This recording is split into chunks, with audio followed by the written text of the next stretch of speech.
My mama was a Sunday school teacher. I know a lot about the Bible. I just don't know what nothing is. I can give you 5, 6 scriptures. That's all I know. But I know 5, 6 good ones, though. Them 5, 6 got me here today. I'm going to give you 2 of them right now. You know the biggest scripture that changed my life? You have not because you ask not. I can't even tell you how big that is. This is the coldest thing I'm going to tell you today. You have not because you ask not. Most people don't have the life of their dreams because you ain't never asked God, could you have it? You've been trying to do it yourself. You've been trying to figure it out for yourself, how that's been working out for you. I just told you earlier, you can't figure it out. Ain't no scripture nowhere tell you to figure it out. What you trying to figure your life out for? You ain't got nothing to do with tomorrow. You can't change the past. So what you tripping with your life for? You have not because you ask not. Most people ain't rich today because you ain't never asked God, could you be rich?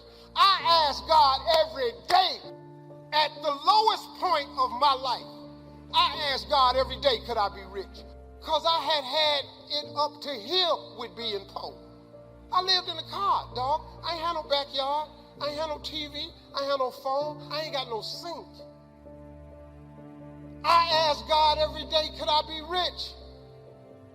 So I cut a deal with him. I told God, if you let me make it, when I get there, I'm going to tell everybody it was you. Here I am, and it was him. Now you got another route you want to take, go ahead. See, the thing about having faith is you don't need nobody's permission.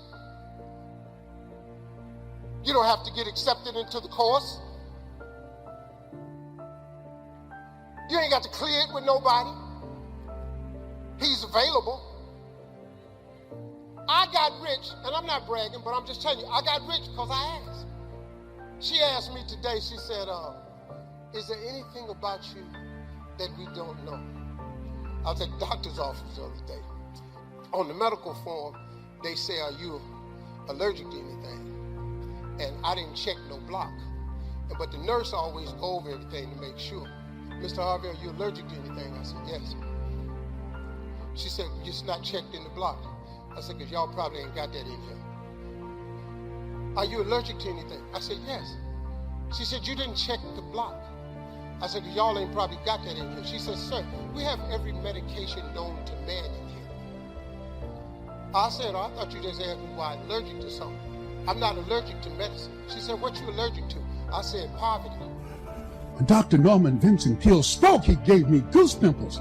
When Earl Nightingale said, all of us are self-made, but only the successful will admit it. Mr. Sidursky. Yeah.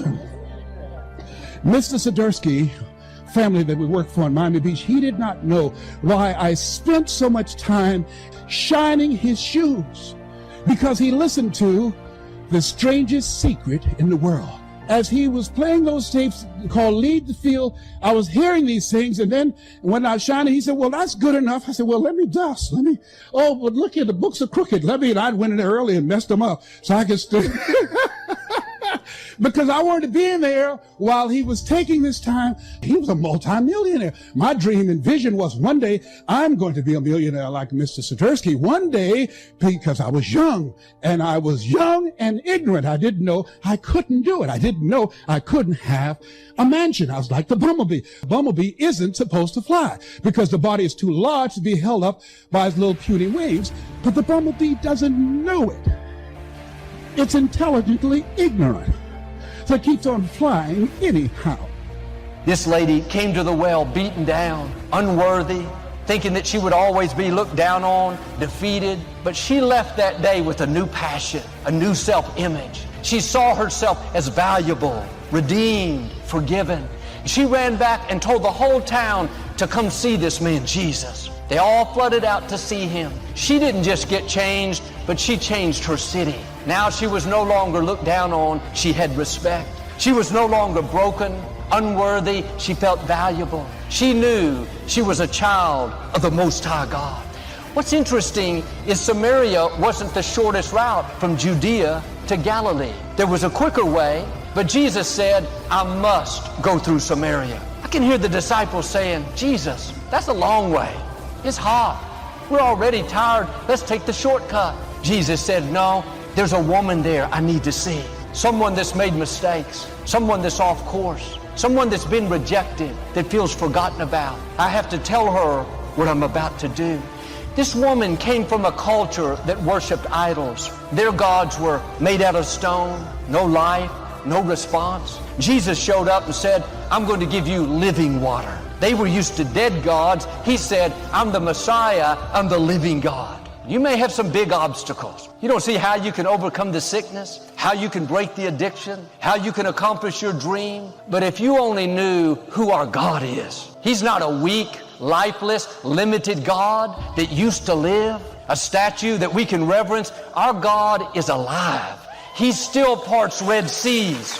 He still brings dead things back to life. He still protects in the fiery furnace. He still makes rivers out of deserts. He still brings walls down. He still defeats giants. He still breaks chains in the midnight hour. He's still a way maker, a promise keeper, a miracle worker. Like this woman, life may have thrown you a curve. You've settled where you are, thinking this is as good as it gets. Just live with the addiction. Just accept those bad breaks limited you. That person that walked away soured your life. God is saying, if you only knew what I'm about to do.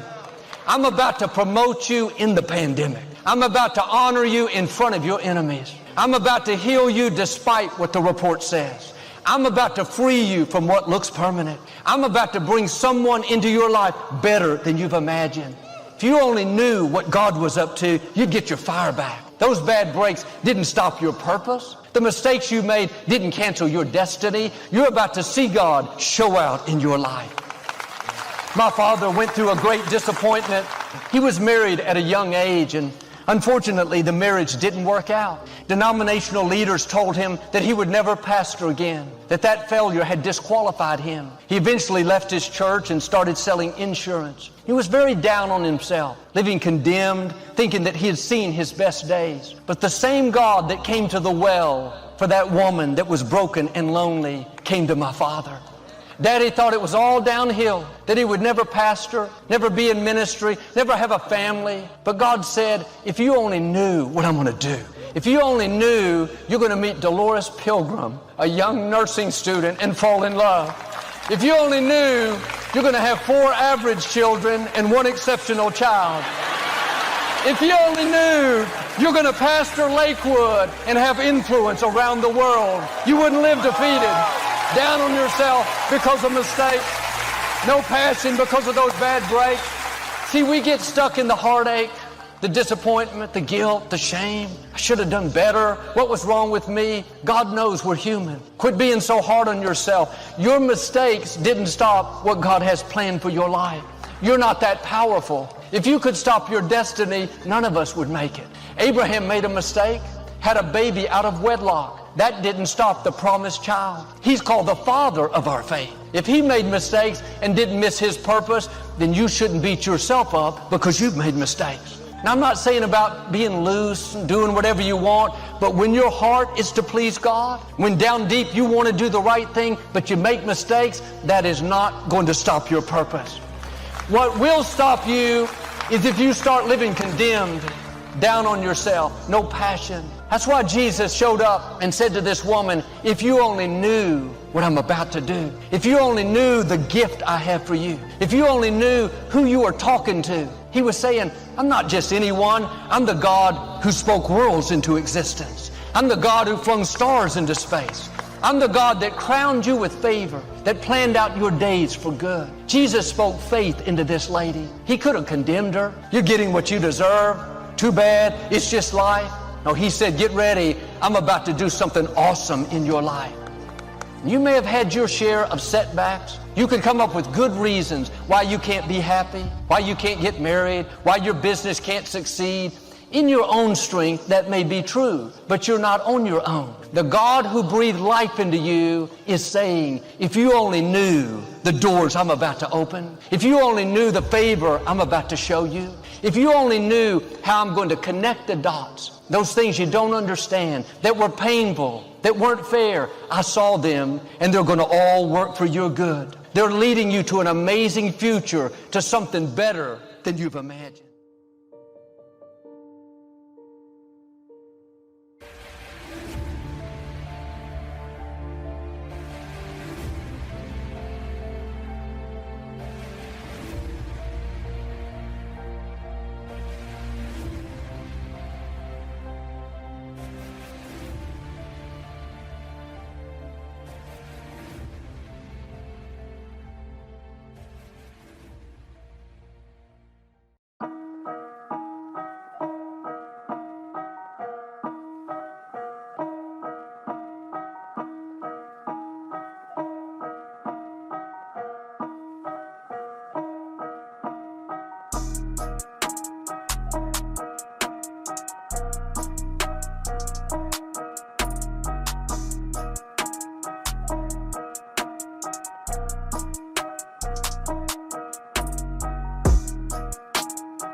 You speak your future into the world. You speak your future. Whatever you say, whatever falls off your tongue, when you say I am, right?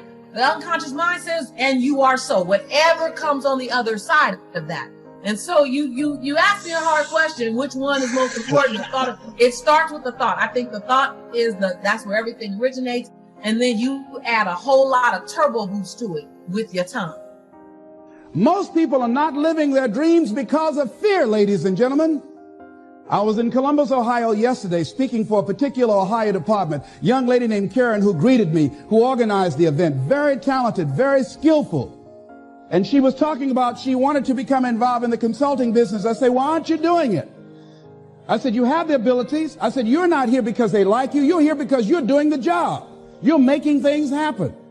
And she came up with all kinds of ideas, but finally she said, I guess I can't see myself doing it. I guess I'm afraid.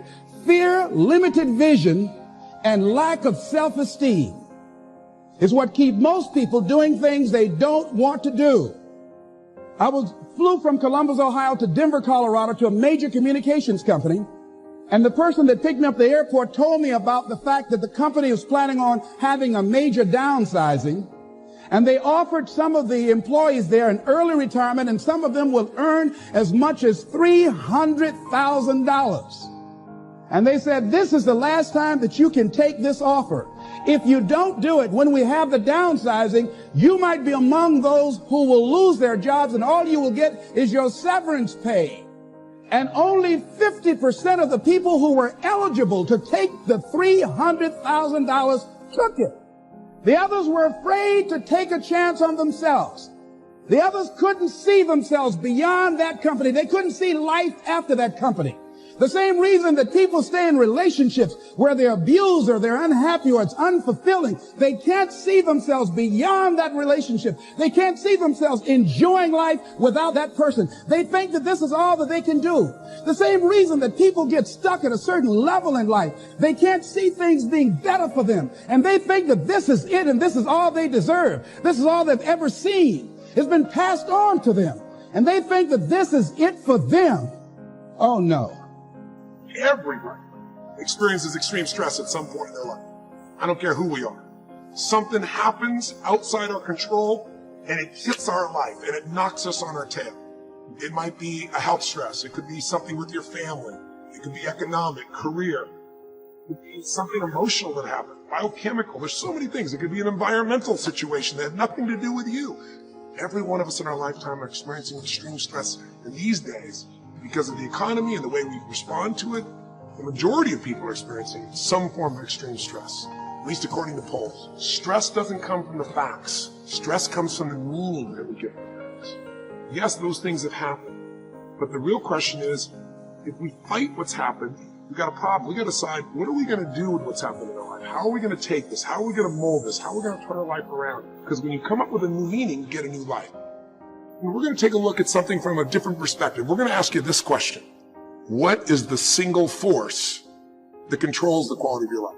If there was one gift our Creator has given us, or the universe, whatever you believe, what is it? What is the one power that you have right now in this moment that can change everything? You have it, I have it, we all have it. This one singular individual power that can change anything in our life, regardless of what's happened to us. And I know you know the answer. The answer is the power of choice. The one thing we have in this world is we can't control the events, but we can choose what to focus on, we can choose what things mean, and we can choose what to do. Those three choices, those three decisions really control our life.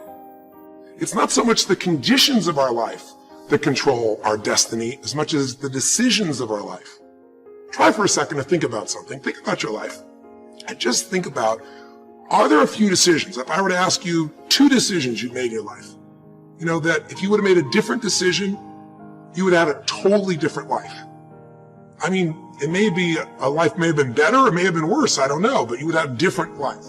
I'm not asking you to buy into the fact that you should have known the answers. I just want you to see the power of a decision. Do you want to go to college? I say, yes, ma'am, I'm going to college. She said, Inky, the chances of that happening, slim to none. Like, I'm not trying to crush your dreams, but I can't play with your future. It just doesn't happen. I said, just give me a shot. The first day I get to the school, I see why everybody said what they said. There was a cop at every single door and metal detectors. And I'm still hyped. My man starts searching me. His exact words were, "What's your plan, little man?" I said, "Oh man, I'm going D1, I'm going to college."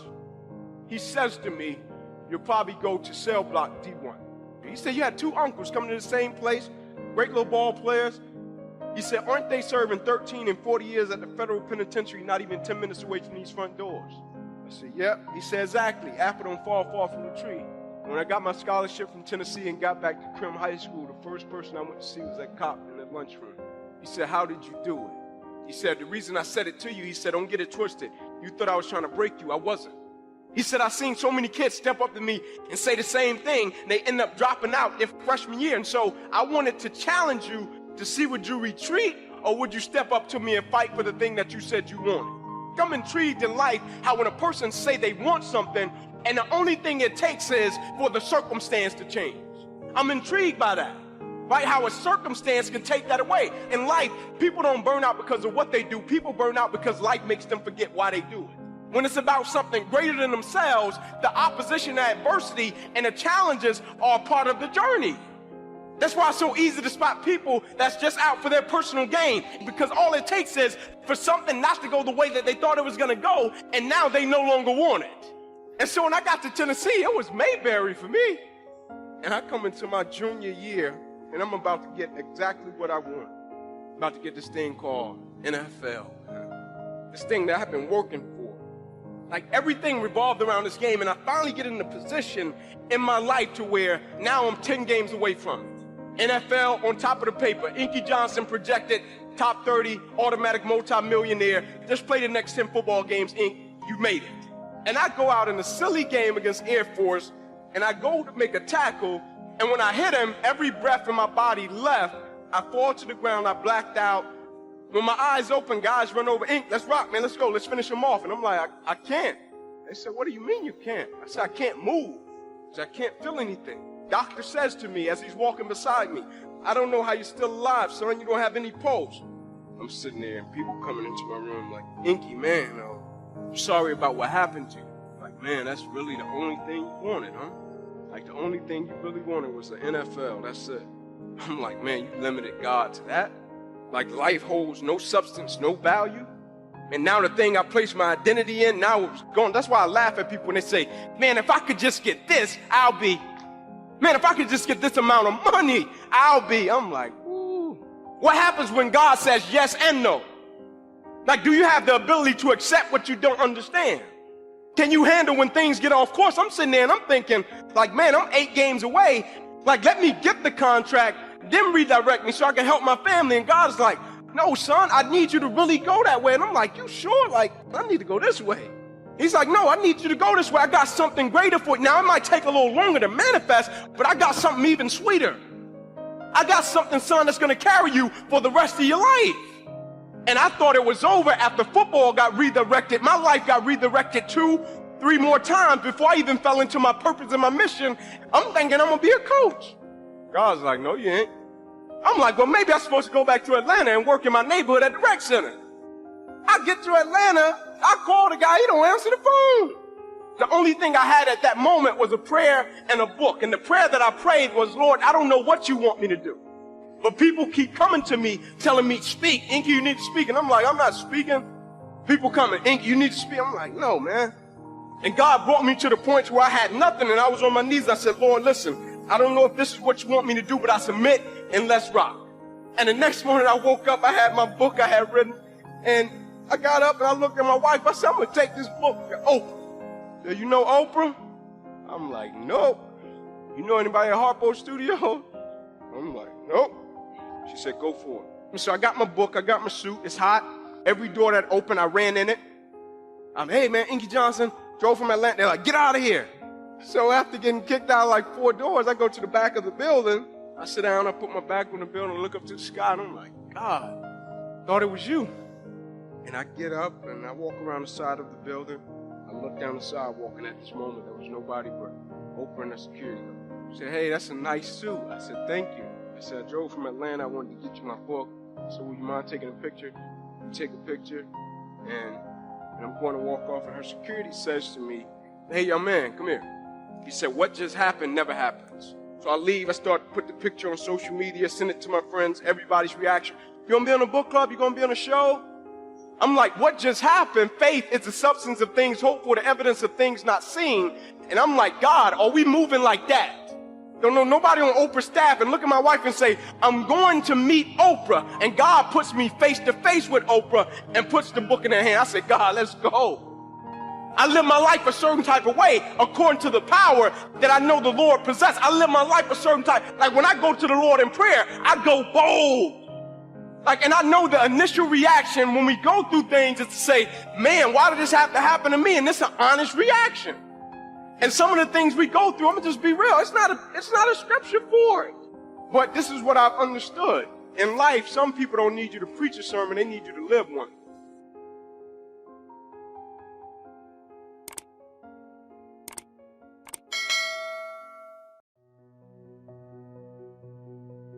When I was 297 pounds and I was fat as hell trying to be a Navy SEAL, the scariest thing in the world to me, even to this day, was that could have been the rest of my life. So you have to trust that the dots will somehow connect in your future. You have to trust in something, your gut, destiny, life, karma, whatever. Because believing that the dots will connect down the road will give you the confidence to follow your heart, even when it leads you off the well-worn path. And that will make all the difference. It's a luxury to pursue what makes you happy. It's a moral obligation to pursue what you find meaningful. And that doesn't mean it's easy. It might require sacrifice.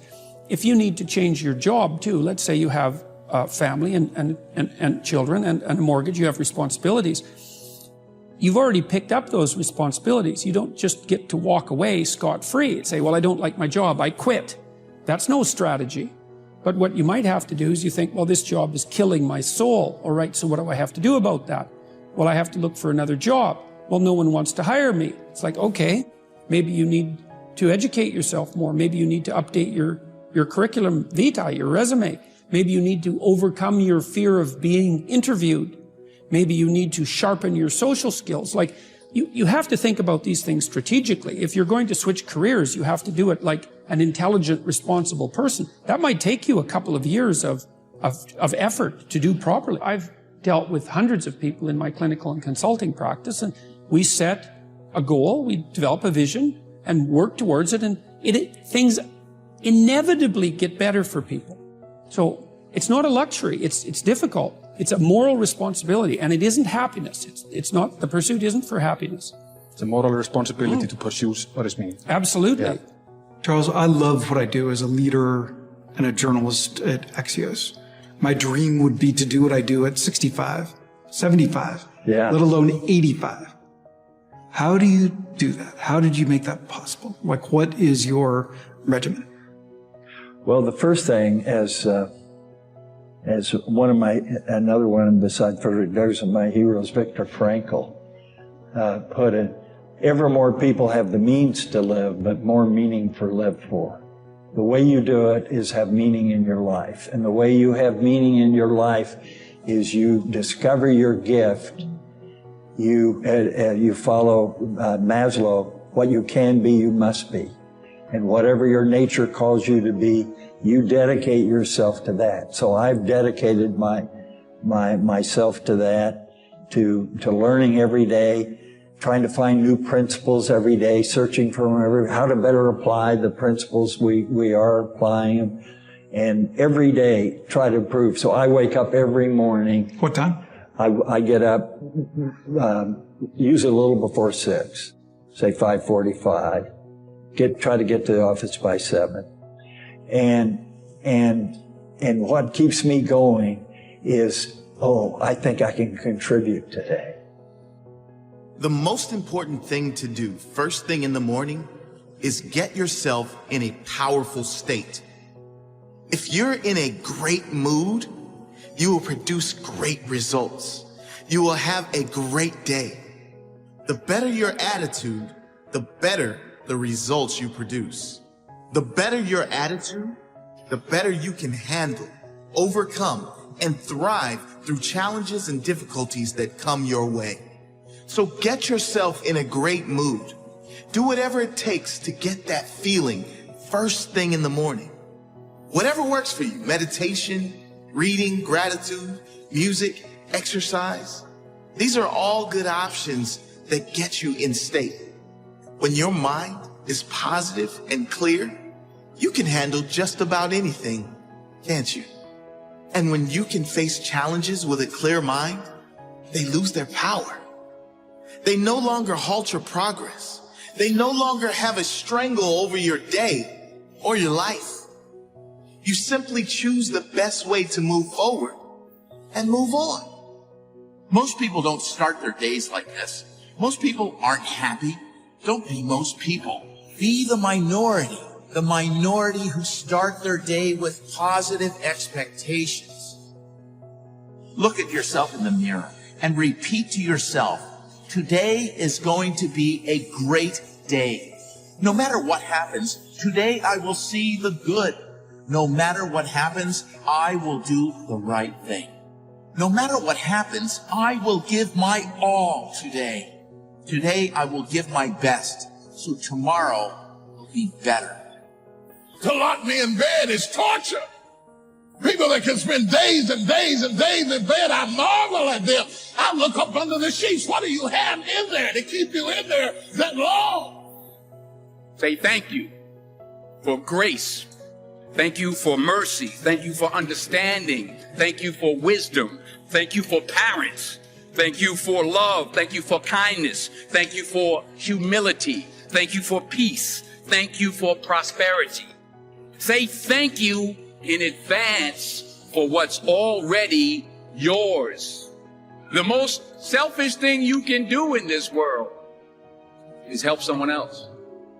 Why is it selfish? Because the gratification, the goodness that comes to you, the good feeling from helping others, nothing's better than it. And I ask you, what do you want?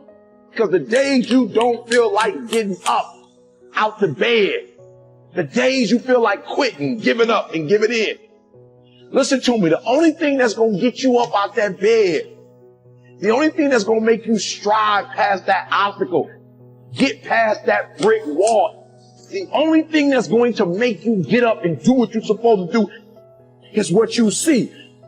When you wake up in the morning, look at your goals going to tell you what time to get up. Are you hearing me? Don't be afraid of missing out. Be afraid of being in the exact same place as you are now. 1 year from today, 5 years from today, 10 years from today. Struggling to pay the bills, struggling for energy, struggling to find that passion in your life. Visualize what you are going to do today to get more out of your life. Do it every day. And every day, you will love the life you have created for yourself. You know when you are guilty of wasting time and laying in bed and you're being lazy. You know it. Whether that was 7 o'clock in the morning or 6 o'clock in the morning, you know it. You have to start the cycle of waking up early by waking up early. Success is not convenient. You have to do what is required to accommodate success. Holding the line, maintaining the standard, giving no slack, none. That's the discipline. There are opportunities that are going to come your way, and there might be some other things going on, and you have to make a choice. You have to ask yourself the question, what do you want? Because if you don't know what you want, nothing else matters. How I'm about to use my time. Is it positive? Is it purposeful? Is it leading in the direction of where I'm going and the meaning of my life? Is it productive? And is it profitable? We need to know where we're going, because all we're ever concerned about, roughly speaking, is where we're going. That's what we need to know. Where are we going? What are we doing? And why? It turns out that the way that we're constructed neurophysiologically is that we don't experience any positive emotion unless we have an aim and we can see ourselves progressing towards that aim. It isn't precisely attaining the aim that makes us happy. As you all know, if you've ever attained anything, because as soon as you attain it, then the whole little game ends. Then you have to come up with another game, right? So it's Sisyphus, and that's okay, but it does show that the attainment can't be the thing that drives you because it collapses the game. That's what happens when you graduate from university. It's like you're king of the mountain for one day, and then you're like serf at Starbucks for the next 5 years, you know? So, yeah. So what happens is that human beings are weird creatures because we're much more activated by having an aim and moving towards it than we are by attainment. And what that means is you have to have an aim, and that means you have to have an interpretation. And it also means that the nobler the aim, that's one way of thinking about it, the better your life. And that's a really interesting thing to know because, you know, you've heard ever since you were tiny that you should act like a good person. You shouldn't lie, for example. And you might think, well, why the hell should I act like a good person and why not lie? You know, even a 3-year-old can ask that question because smart kids learn to lie earlier, by the way. And they think, well, why not twist the fabric of reality so that it serves your specific short-term needs? I mean, that's a great question. Why not do that? Why act morally? If you can get away with something and it brings you closer to something you want, well, why not do it? These are good questions. It's not self-evident. Well, it seems to me tied in with what I just mentioned. It's like you destabilize yourself and things become chaotic. That's not good. And if you don't have a noble aim, then you have nothing but shallow, trivial pleasures, and they don't sustain you. And that's not good because life is so difficult, it's so much suffering, it's so complex. It ends, and everyone dies, and it's painful. It's like without a noble aim, how can you withstand any of that? You can't. You become desperate, and once you become desperate, things go from bad to worse very rapidly when you become desperate. And so there's the idea of the noble aim, and it's not something, it's something that's necessary. It's the bread that people cannot live without, right? That's not physical bread. It's the noble aim. And what is that? Well, it's to pay attention. It's to speak properly. It's to confront chaos. It's to make a better world. It's something like that. And that's enough of a noble aim so that you can stand up without, cringing at the very thought of your own existence, so that you can do something that's worthwhile to justify your wretched position on the planet. And whatever it is that is you has this capacity to experience reality and to transform it, which is a very strange thing, You can conceptualize a future in your imagination, and then you can work and make that manifest. You participate in the process of creation. That's an amazing idea because it gives consciousness a constitutive role in the cosmos. You are going to meet people in your life you do not like. They may not like you. Doesn't matter. The point is, in work, you're achieving results towards a goal. Now, you don't have to love everybody you work with. It's a nice bonus, but it's not going to happen. So you got to kind of realize they are stepping stones in your career. They are stepping stones if you're an entrepreneur. They're points of resistance. They're roadblocks. They're pitfalls. They're bumps. Whatever you want to call them. But you've got to achieve success. You've got to get over them. You've got to work with them, and you're going to move on. If you dwell on those, if they eat at you and they take away from your focus, then you're losing. And that's something you have to learn. You have to learn to deal with the noise, people that don't like you, people that hassle you, people you don't like. But that has nothing to do with achieving the objective, whatever that is. The first source of inspiration is deciding. Second source of inspiration is planning. And now, here's a big source of inspiration, beginning, getting started. Actually turning thought and the notes on the paper, the plans, actually now committing it to action, getting started. And beginning can be an incredible source of inspiration. Guess what you can say? I'm on a new track. I have carved out for myself a new beginning. I'm on my way to the most incredible health. I will never be the same again. I'm leaving the old, undisciplined part of me. I'm leaving that behind. I'm a new person. I made my first walk around the block that I'd thought about for so long and never did. I finally did it today. I've started. I have begun. That is an incredible source of inspiration. And that is to start, to begin. You cannot believe what can happen to your self-esteem And many of you have already experienced it. I'm just asking you to begin something new in all the areas of your life. Maybe you've always thought about benevolence, and you just haven't gotten started, or you haven't made the plans, or you haven't made the decision. I'm asking you to start taking that stuff now that's in your head, that imagination, which is very powerful, and it's a great source of inspiration in itself. But then I'm asking you then to decide, use that inspiration. Then I'm asking you to make plans, begin to make plans, use that inspiration. And then if you take that first step, it can be the first step of an incredible journey. And beginning can be many things. Beginning a new commitment to learning. You say, I'm going to have a library second to none, and I bought the first book of my new library today. I'm going to be surrounded by information and inspiration. You know, I provided some space in my room for my expanded library. But here's what's exciting. I got the first book today. I've gotten started. This is just the first of many, many books. This is the first of a whole flow of information for me. This is the first time. You want to learn a new skill and you sign up for a class. Let's say you want to learn accounting or something, and you sign up for the class and you take the first class. You get started. You thought about it. You made some plans for it. You made some time for it. But there's nothing like sitting there in the class with the pen in your hand and the pad ready to take notes. Here I am. I'm starting on a new journey of learning. Remember that. Beginning is a fantastic source of inspiration. Planning is an incredible source of inspiration. If you begin that first week and then you don't continue, yes, you'll be inspired by deciding and planning and beginning. But all of that now will start to fade away if you don't do number 4. One of the great sources of inspiration is progressing. Once you've gotten started, now you proceed, you progress. Now you go to class the second week, you go to class the third week. But it's not only progressing in terms of time, it's progressing in terms of what you're learning, progressing in terms of getting the information that you hadn't discovered before. Now you're excited about that. You use your time not jogging.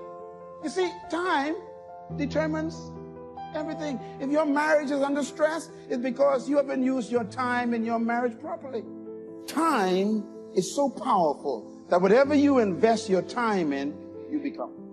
There are some people in your life you need to drop. Why? They help you. In other words, time gives you time to change relationships. I put it to you, friends, that you can actually treat time just like money. Write this down. You can have time stolen.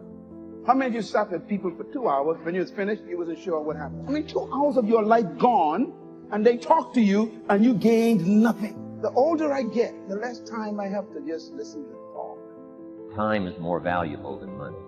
You can get more money, but unfortunately you can't get more time. I don't know about you, but you ain't old enough yet. There's a certain period in your life where you realize, I ain't got time for this.